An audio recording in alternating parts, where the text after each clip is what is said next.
Okay, wonderful. Well, it looks like we are uh, just about finished with folks filtering in. So thank you all again so much for joining this webinar with the College Center for Advising Services today.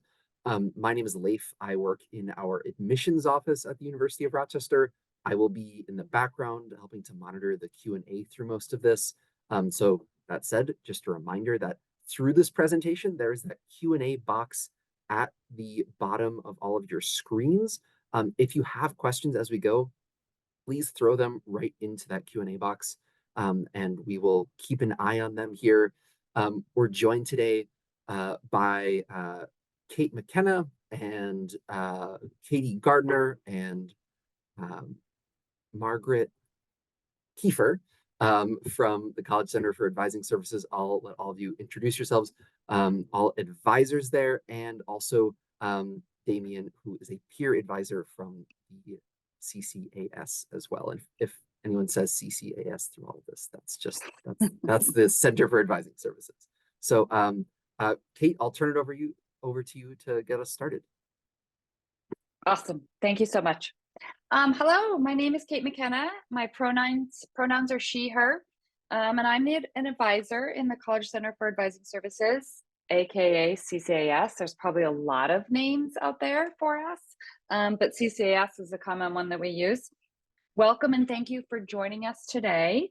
As Leif said, please use the Q&A link at the bottom of the screen to pose your questions. Some questions will be answered live at the end of our presentation. Also, this webinar will be recorded and posted on the Admissions Yellow Jacket website to refer back to. Also joining us today are two advisors and a peer advisor from CCAS. I will let them introduce themselves now. I'm just going to go to the person next to me. Katie, if you want to introduce yourself. Yeah, hi, my name is Katie Gardner. My pronouns are she, her, and I'm a college advisor in CCAS, or CAS, as I've heard some people call us. And I'm Margaret Kiefer, also an academic advisor in the College Center for Advising Services, and my pronouns are she, her. Welcome. Hello, everyone. I'm Damien Rantabing. I'm a lead peer advisor at the College Center for Advising Services, and I'm an international student from Botswana studying mechanical engineering, graduating in May 2024. Welcome. Thanks, Damien.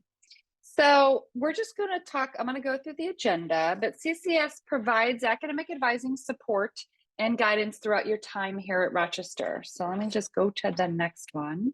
Here's the agenda of our presentation today.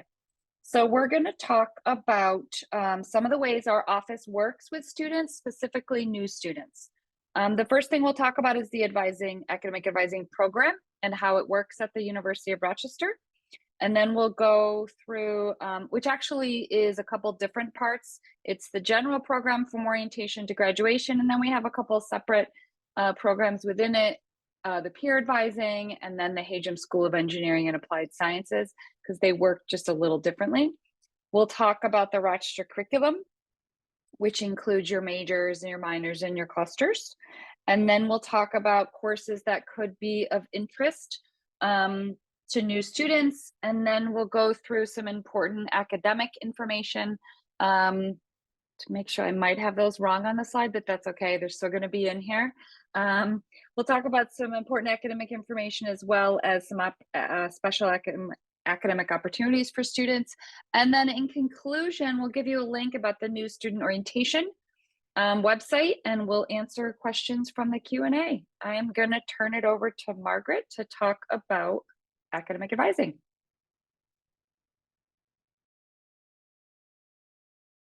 All right, so the University of Rochester's academic advising program is collaborative and student-centered, of course. Our partnership is not only between us advisors, but we work, alongside faculty, staff, and students. And all incoming first-year students, as well as transfer students, are assigned a college advisor. And your college advisor will work with you from now until you graduate. So you'll be with the same person all throughout that time here at Rochester. Your advisor is responsible for getting to know you and your academic goals. And from there, they'll guide you with your academic planning. So a lot of this happens in like all the conversations that we'll have. And, we like to get to know you so that we can get to know your goals and what you're interested in studying and all that good stuff. Our college advisors are experienced professionals who work closely with students and know the campus very well. So if you ever have any questions about not just advising stuff, we can help you with some campus related questions as well. And then we also like to work with other, faculty and staff to just stay, present on what is going on around campus so that we can inform our advisees. So in addition to the college advisors in CCAS, there are also college advisors across our partner offices that are listed on this slide, as you can see. And all of our partner offices have experienced professionals who work closely with students as well. And our peer advisor, Damien, is going to talk about our peer advising program on the next slide. Thank you, Margaret. So yes, like I said, Damien here, he, him. I've been a part of the peer advising program since my sophomore year. So I started as a peer advisor and then I was promoted to a lead peer advisor. And basically, I picked the University of Rochester because multiple reasons. One, I wanted to have more control on the career path and like the interests I wanted to pursue and explore. So just the open curriculum at the University of Rochester allows students to really take more initiative in what they want to study, what they want to mix and match, obviously with the guidance of our advisors. I also wanted to experience all 4 seasons because I'm from Botswana in Southern Africa and all we have is rain and heat. So it's been fun to experience the snow and the fall, which is beautiful. But they didn't tell me snow would be like 3/4 of the year. I thought all seasons were divided into 4 equal parts, but it's been fun nonetheless. And I also joined the University of Rochester because of the resources that are available to students and the support that there is, be it financial, mental health, academic, all of that stuff is really there for our students. So just to speak more about the peer advising program, as a peer advisor, we're there to support students while relating our own experiences because we've been where you currently are. So a lot of the peer advisors that I work with were from different majors and departments. So we can also offer like tips and advise on how to navigate different policies. Because in the beginning, as you're still exploring, you're kind of just working with a college advisor, but as you start to specialize in your major, in your department, then you start to work with like a faculty advisor to fulfill your requirements for your major. So as peer advisors, we just serve as a comfortable, non-intrusive resource for students. Sometimes you just want to speak to a peer and not like an advisor, just to kind of, speak about what's on your mind. What's on, what you're feeling, what you're going through. And then we also help students declare majors, make connections with faculty and review research opportunities and how to reach out to these like departments for all these opportunities that are available. So that's kind of what we do as peer advisors and I love it, which speaks to why I've been here for 3 years.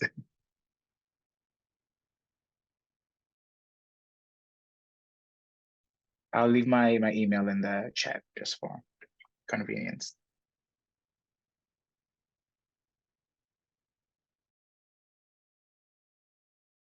All right, Kate, could we go to the next slide?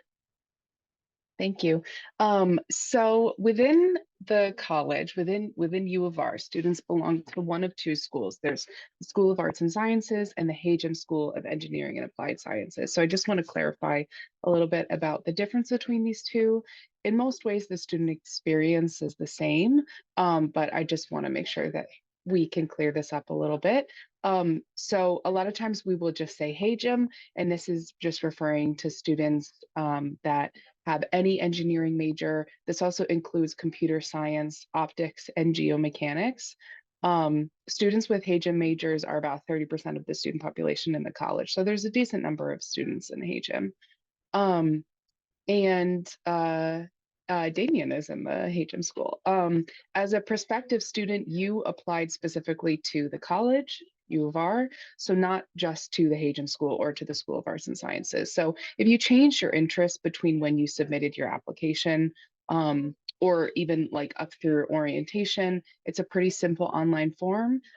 If you do want to change and move into the School of Engineering or HM or move out of it, basically, we would just reassign you to a new college advisor so that you're working with someone who specifically knows what you'll be working with, and then also assign you a faculty advisor that aligns with your intended major.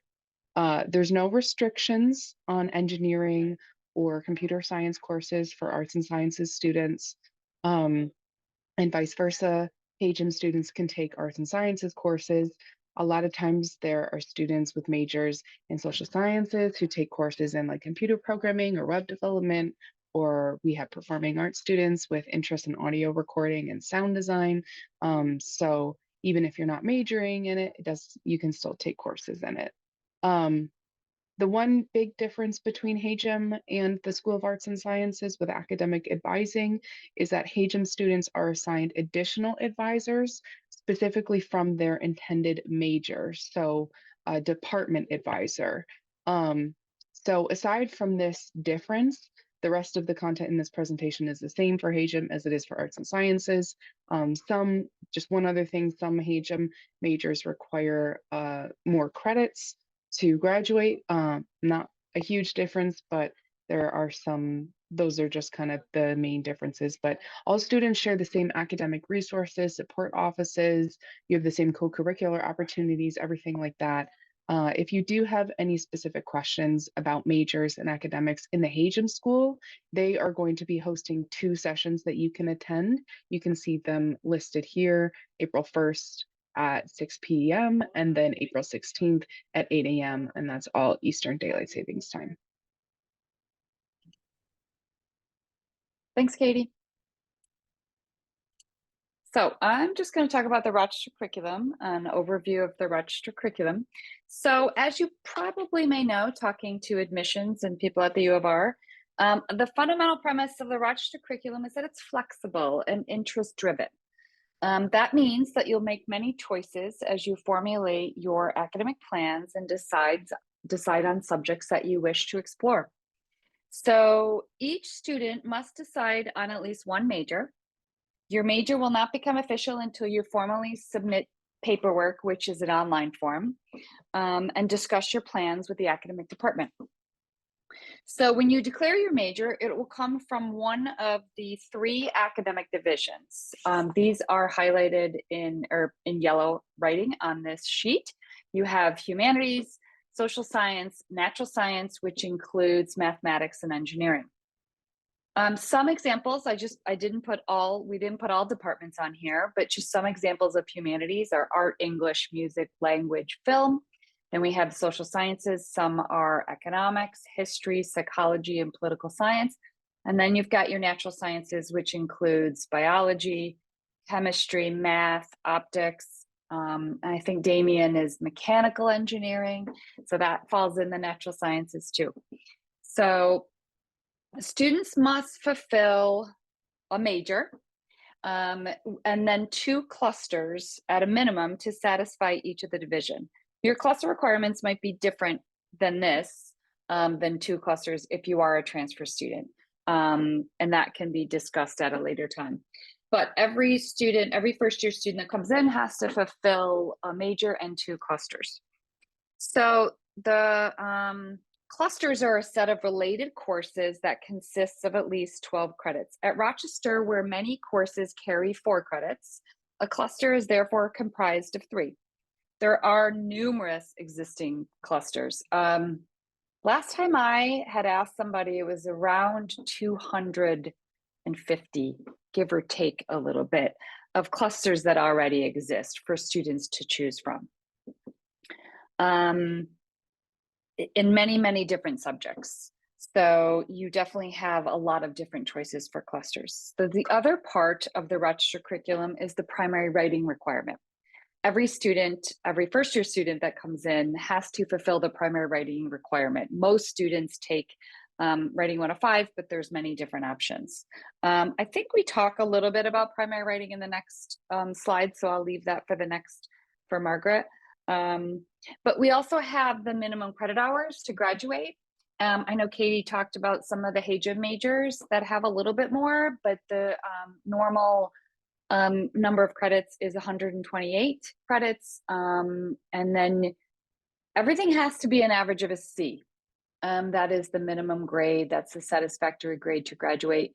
It is a C is a 2.0 or better. It has to be an average. That is all of the whatever major you have, all the clusters, and then your total average GPA has to be a minimum of a C for you to finish your degree requirements.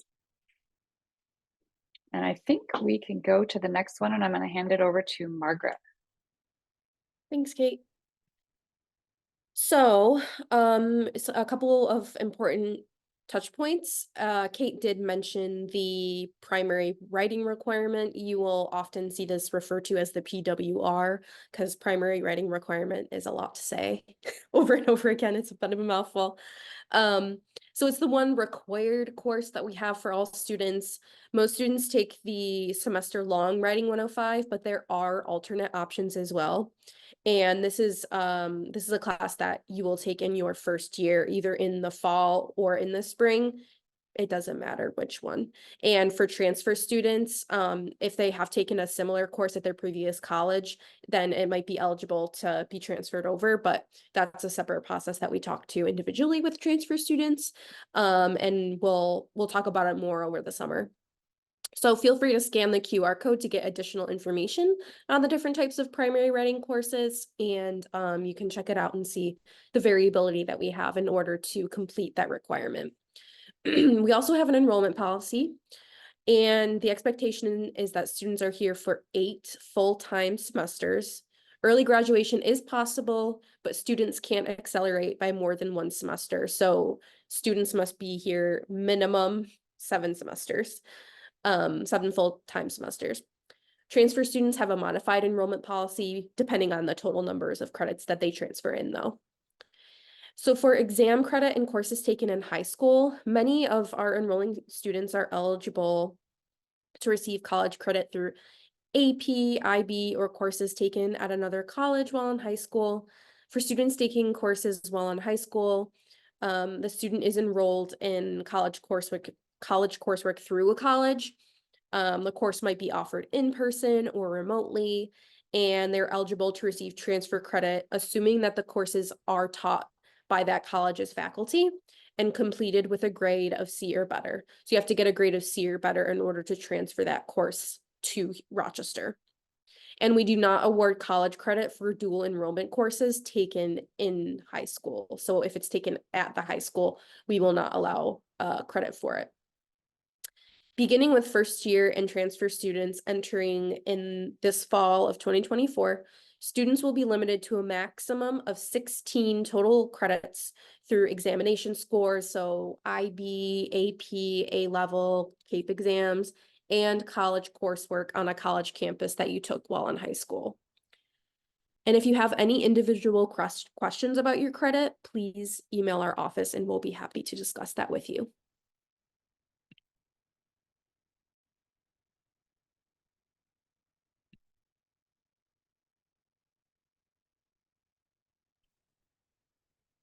Katie, is that you? I think. Yeah, sorry, just trying to find the, That's okay. the unmute. All right, so where did it go? So these are some courses that are designed for new students. You can take these at other points. Some of them have requirements that they're only for new students, but they're really great courses. The first one, CASC 142, which is Strategies for Academic Success. The Learning Center hosts this course, and they are the office that does a lot of things like tutoring and academic success coaching, things like that.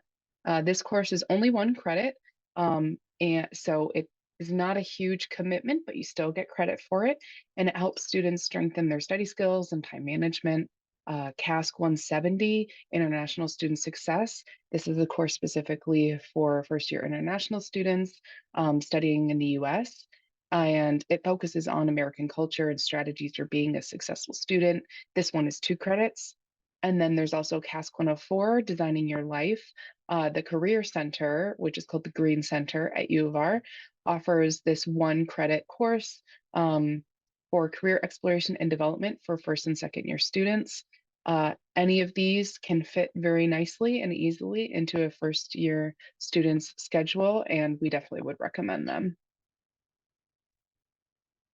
So some other special academic opportunities that we mentioned at the beginning, many of you may have heard about our 5th year programs.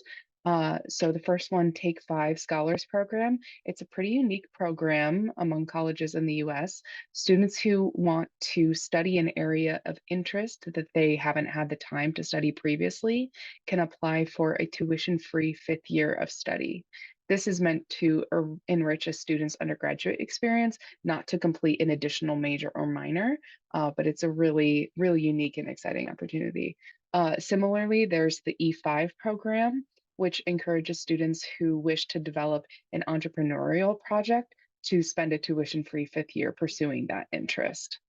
There are about 55 students currently in their 5th year, both in Take 5 and E5. So there are application cycles that are in both the fall and the spring semesters for each program. It's not something you would need to be worrying about now, but certainly good to know about that is an opportunity. Independent studies, a lot of students participate in independent study courses. There are over 1,000 projects every year that are arranged between students and faculty. This includes internships that you can do for credit, as well as independent research. Again, all of this is for credit, which is a really great opportunity to be able to get that experience and have it actually reflected on your academic transcript. We also have the Office of Undergraduate Research, which is a really helpful resource for students looking for ideas on, if you're looking for research or how to connect with a faculty member or how to find what kind of research you're looking for, you can go to their website. They're really helpful. We also have fellowships. So the fellowships office coordinates a couple national fellowship and scholarship competitions. They are generally pretty successful with the fellowships and scholarships that students attempt through U of R. And then obviously study abroad. This is something that everyone usually wants to hear about. Our Center for Education Abroad is super helpful and has so many different programs, some that are affiliated with U of R, some that aren't, but they're all really great things to consider. I usually recommend that students think about that sooner rather than later because you might need to coordinate it a little bit with your program, but there's a lot of flexibility because there are a lot of options.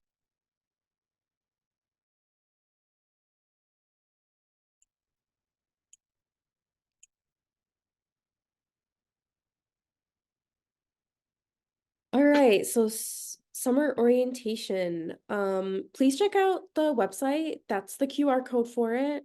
There's a lot of great things starting this summer for orientation and new student programs. So, check out the website because it's got all of the information organized nicely over there.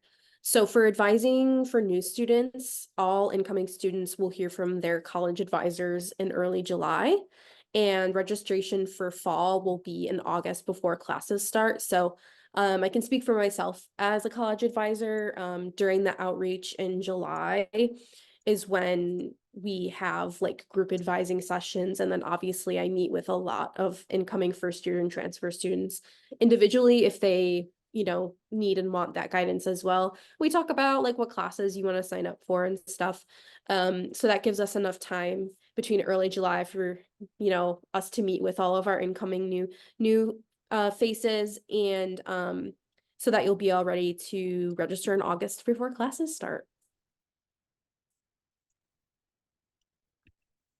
Awesome. Thanks, Margaret. So thank you for joining us for our presentation. Don't forget to follow us on Instagram, and also once this is posted, you'll see the peer advising Instagram account as in addition to the CCAS. So If you do have questions after this session, we can always direct them to our general office email, which is answered by an advisor. And that is cascas@ur.rochester.edu. I know we've answered some general questions in the Q&A, but definitely shoot some more our way, and we're here. So you have us for another 33 minutes. So please and welcome. Thank you.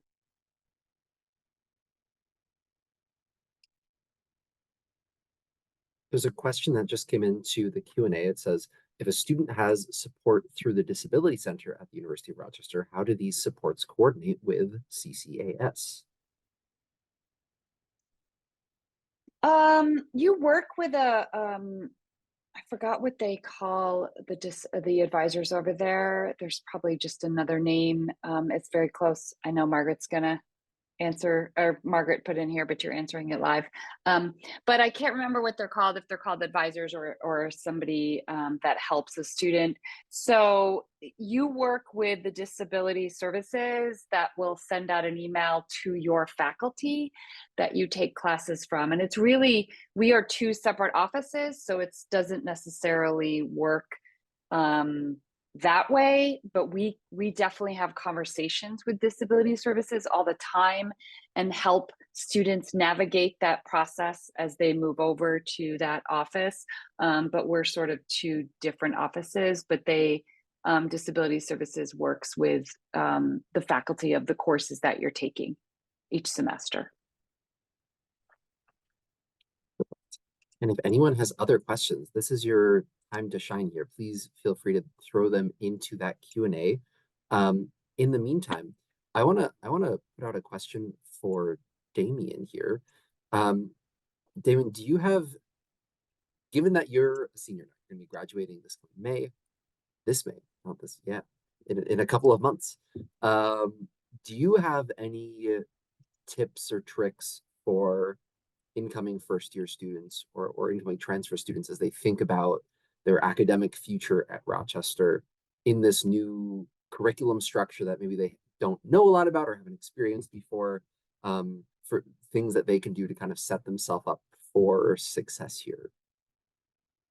Thank you, Liv. I love this question because it gives me an opportunity to reflect on my last 4 years at the U of R. But I'd say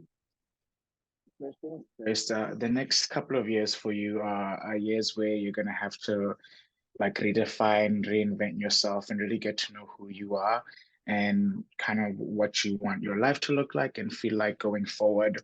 A lot of times, I think this will be the first time a lot of you will be away from home, away from parents, away from like a comfortable or familiar environment. So it can be a bit intimidating. But I'd advise that, you know, you lean into it, you take it as it comes and all of that stuff. I think for me personally, something that really helped me was being open-minded. So I hadn't been exposed to a lot of things before the University of Rochester, but coming here, it can be a little overwhelming, but I think it's also really exciting to know you have the opportunity to explore all of these things that you maybe have heard about, maybe you haven't, to really, you know, decide how you want your undergraduate years to look like. So in terms of classes, I remember I came in as an optics major. And even though I was successful in the class, the intro class, I did feel like I wasn't really curious outside of the classroom when it came to it. So I spoke to my advisor at the time and I said, I'm able to do the work and yeah, I'm passing, but it's not giving me the satisfaction and like the fulfillment I want. And I didn't want to be stuck in that. So I decided to explore, and that's how I ended up taking a mechanics class. And that felt more up my alley in terms of understanding the material, in terms of what I was doing outside of the classroom, beyond what I just needed to do to pass the class. So I decided to pivot, and it's honestly been the best decision I made. I can't imagine, you know, still being in optics a couple of years down the line and, you know, thinking, I should have listened to that feeling 3 years ago. So things like that can be scary, especially when you come in thinking, oh, I want to be an engineer, oh, I want to be an economist, I want to be, you know, an entrepreneur, all these things. it's good to explore those things. But at the same time, if you come here and you feel like, yeah, maybe I don't feel like that anymore, it's okay. You know, you're not tied down to your major in your first year. You only declare at the end of your second year. So I'd advise really leading into the exploration and speaking to your advisor through, you know, through every step of the way, so that you have the right guidance. And also trying different clubs that are available. It's okay to try a club for a semester and realize it's not for you and move on to the next one. I think that's how you build a community. A lot of my friends I know don't even study what I study, and these are friends I met by joining like the Student Alumni Ambassador program, by joining the National Society of Black Engineers, by joining like robotics clubs, and just all these other available opportunities that are there on campus. So I think that's what I'd say about my time here. It's really exciting. I can't wait. I remember when I first started, and I didn't know I'd be where I am today, but it's so beautiful. And if I'd go back, I'd honestly, you know, tell my younger self, like, you're gonna be fine. Like, you will figure it out and you will graduate. So yeah. Thank you for the question. That was beautiful. I could Thank you go for the on. beautiful answer.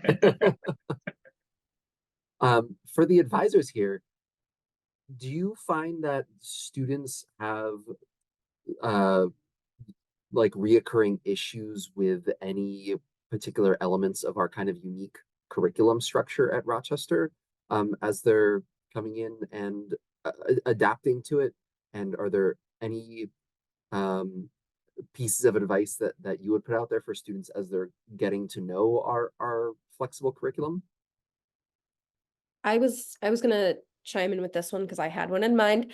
Um, I personally, with my first year students that I got in my group last year, I had a lot of questions about clusters. What is a cluster? You know, it was kind of a hard concept to wrap your head around because it's different. It's a little funky, but it's ours. The best way that I describe it is that it's like a mini minor. And it's 3 classes that are similar and they're within like a group. So the one that I use a lot is like psychology. So and the way that I talk about clusters to students is I think it gets overwhelming when you have a lot to choose from, but that's why there's beauty in having a conversation with someone like myself or Katie or Kate, because we all, you know, have our own caseload of students. So having that conversation and like being open about like what you're interested in or you're not sure what you're interested in, we can definitely give suggestions on like where to start. Clusters aren't meant to be like this really stressful thing that you just like have to get done. If you've never had an opportunity to study a subject in high school, like especially anthropology, I have a lot of students that have taken anthropology classes that absolutely love them because it's just something that you don't have the opportunity to take in high school. So, just be like, kind of like what Damien was saying, like, just be curious and like explore your curiosities, you know, socially, but also like academically, like, wow, this class sounds really interesting. I want to take it. And you know, you have the time to take it and explore it. And if you like it, let's find like maybe it fits into a cluster. And that's where like us as college advisors come in. It's kind of like to very nicely like weave together like your own unique quilt of like your curriculum because everyone's is so different. So that's what I would say about clusters, because I do have students that get a little bit overwhelmed by the choice, but it's really empowering to make your own decision when it comes to that, because there are so many things that you can explore here at Rochester that you didn't have the chance to explore in terms of topics in high school and previous schooling. I think that was really well said, Margaret. I just want to add in that I think it can be a little tricky sometimes. Coming from high school is usually pretty prescriptive. It's usually these are the classes you take. maybe you have a teeny bit of wiggle room, as in like, do you take chorus or do you take, those kinds of things? And so it can definitely be an adjustment for some students, but it is an amazing opportunity. It's my favorite thing about U of R is our curriculum and how flexible it is, and being able to decide what you take, obviously within reason. There are some parameters that are set out that we went through, but it is a really great opportunity, and definitely you're not going to be told exactly what to take, which may feel a little bit weird, just because you may not have experienced that before. But that is, I hope you see that as a good thing and an exciting thing to be able to take control of your own academic journey. Both for those answers. And I think my colleague Chelsea here in the admissions office also has a question as well. Yeah, we get a lot of questions from prospective students and admitted students about being able to get into the classes that they need. So could you talk from the advising perspective about like registration and maybe like the writing class? Because when I was an advisor in the old model, that was the one that I told people to pick a few options, but they're always a little nervous, I think, that they won't be able to get into the classes that they need. So could you talk about how the college manages that? Sure. So for registration, for example, for first year students that register in the summer, right? So we register in early August. Um, it's probably some of the same things that you did as an undergraduate advisor, Chelsea, right? We still recommend those things. So for example, the primary rating requirement, there are not 1,500 spaces or 1,600 spaces in one semester for a primary writing course. It's just not the way that it's going to be. So as advisors, we usually say, yes, register for that in your first semester, but always have a backup, right? Have a couple backups, as Chelsea recommended. But if you can't do it in the first semester, it's okay. You are going to get it in that second semester. As long as you're doing the primary writing in that first year, it's fine. Rare, yes, we do see some students take it in the fall of their sophomore year, but that's okay. You are going to get into a primary writing class either the first or the second semester. And I know Damien can talk about these too, about getting into classes too, but there are, we have some very large lecture classes, right? Like our first year classes, like biology, our general chemistry. I've never ever seen a student not get into one of those. There might be some problems with registration that first day, but then what happens is the biology and the chemistry departments open up more lab sections, more lecture sections, more workshop sections, right? So it's usually taken care of within that first couple days. So obviously Katie or Margaret or Damien jump in, but it's as you're doing your first year classes, you're most likely going to get into the classes that you want. There are some exceptions, but yeah. Yeah, just one thing I wanted to add is that we all work together as college advisors. We have meetings where we see everyone and we have frequent emails together. So if for some reason a college advisor is out sick or is unexpectedly out of the office and you're not hearing from your advisor, generally, like we are working together on that and figuring out how you are going to get taken care of, even if your assigned advisor is out temporarily.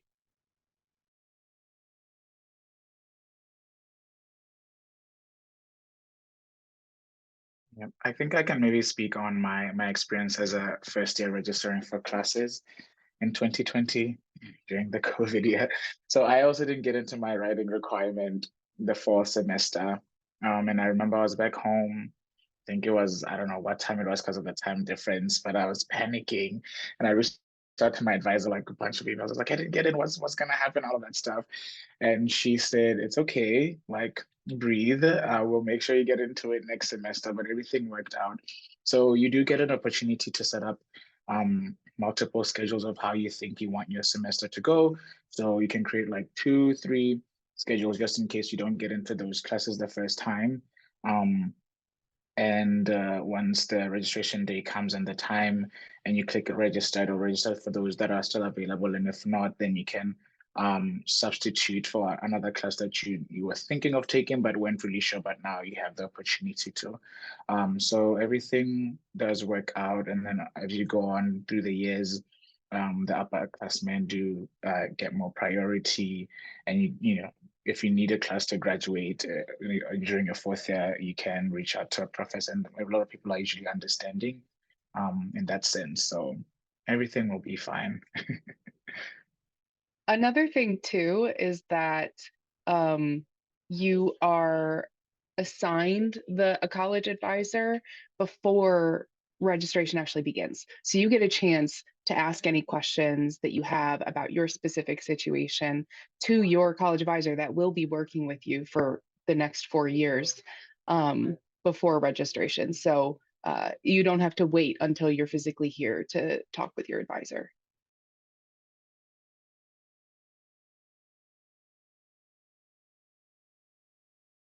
I'll just put into that communication is key.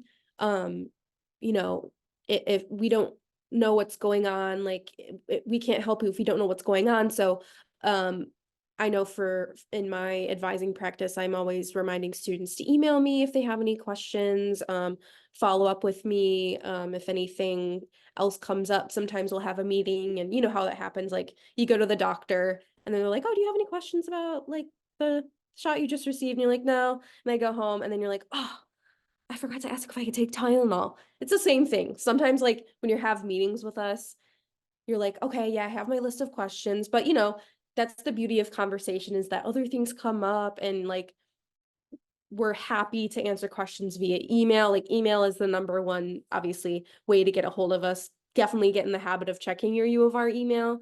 And you know, we obviously can meet on Zoom, and then when you're physically in the Rochester area, like on campus, we obviously can see you in person.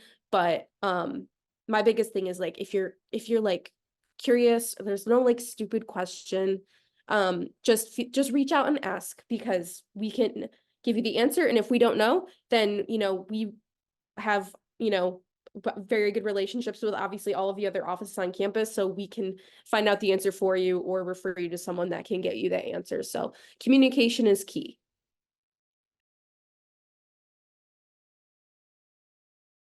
Just to kind of build off of that a little bit from my own experience when I was an undergraduate student at Rochester, I think it's just important for uh, potential incoming students on the call to know that like you don't need to have all the answers right off the bat, and that's why we have these experts here. They're here to help, and you can reach out to them via email as a student here at any time and say, "I don't know what I'm doing. How do I handle this? How do I navigate these issues?" And they also have an office right in the middle of campus, right on the main academic quad. And you can just walk in there and you can say, "Hey, I would love to get help with these things." And they can probably find you some answers, or at least say, "Let us get back to you about this." And they're really good about following up with students very quickly. So they're here to serve as a resource for students. Yeah, I'll also chime in just that these are some of the first people you get connected with at the university as part of your process, right? So they are available to advise not just like academics, right? They're there as a support system for you, like a connection point for you. And I think that that's something that when you come to college, you don't always realize that they wear lots of hats, they do lots of things. And so utilize them and connect with them and let them get to know you. Even though I'm no longer an undergraduate advisor, I still keep in touch with a lot of those students I had and love hearing about their lives, and they're here for you as as a student at the university, not just like academic guides, even though they're very good at that. So I just want to point that out too. This is one of the first kind of touch points you have with a real person in the university. And Damien, thank you for posting that link to the peer advisors in the chat as well. So the peer advisors are also just an amazing resource on this campus, and in general, the services from that peers offer, whether it's advising or tutoring or other things that are just led by other students, are really extensive on this campus. And there is a wealth of knowledge from other people who I should say were in the same position as you, also coming into the university once. And one of the reasons we kind of have developed a really robust peer-to-peer program, whether it's advising or the other things, is just so there we kind of can like maximize the comfortable conversations and touch points that we can have also on campus. And so whether it's I guess Damien will be graduating, but the other peer advisors are going to be here to help, and you should totally take advantage of that resource on campus. I haven't seen any other questions come into the Q&A for the last few minutes here. So given that I haven't seen anything else, are there, oh, we have one that just came in. How many students are assigned to each advisor? Will the advisors remain the same throughout all 4 years for a student? Anyone want to take that one real quick? Yes, we can answer this live. So it really depends on the office. As I think it was Margaret that talked about our college campus partners and the different offices that have all of the college advisors in it. It's there's a rubric that we use for assignments for college advisors and how many students go to who. But the second part of that question is, will the advisors remain the same throughout the students' 4 years? Yes. You start with your college advisor and you will remain with them starting this July. It's like early July until you graduate. So that is the idea behind the advising model and how it works, and how we want to connect college advisors to students and vice versa. So yes. Great question. Just a little caveat, it is possible if you change in and out of HAGEM, you could change your academic advisor. It is up to, if you don't want to change it, you can request to keep the same one. But yeah. Thanks, Katie. Wonderful. Well, thank you to the panelists today, both our advisors and also our wonderful peer advisor, Damien, for jumping on this today. And thank you so much to the admitted students who are on this today. Congratulations again to all of our admitted first year and transfer students. We are so excited to have you thinking about coming and joining the Rochester community here. Of course, please reach out if you have any other questions. Chelsea just posted more information on that link, the Yellow Jacket Experience link in the chat. And so please go to that. You can find all of these other sessions that are available, whether it's for departments or other resources on campus that you can learn lots more about. Chelsea, is there anything else that you want to add?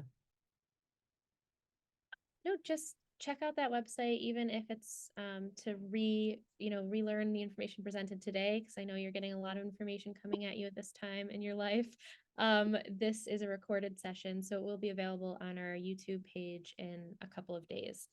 So our Yellow Jacket Experience page can also link you to all of our recorded sessions for the Yellow Jacket Experience. Wonderful. Well, to all of our attendees, enjoy the rest of your afternoon or evening or morning, wherever you're calling in from. And we can't wait to see you hopefully in August. Thanks, everyone.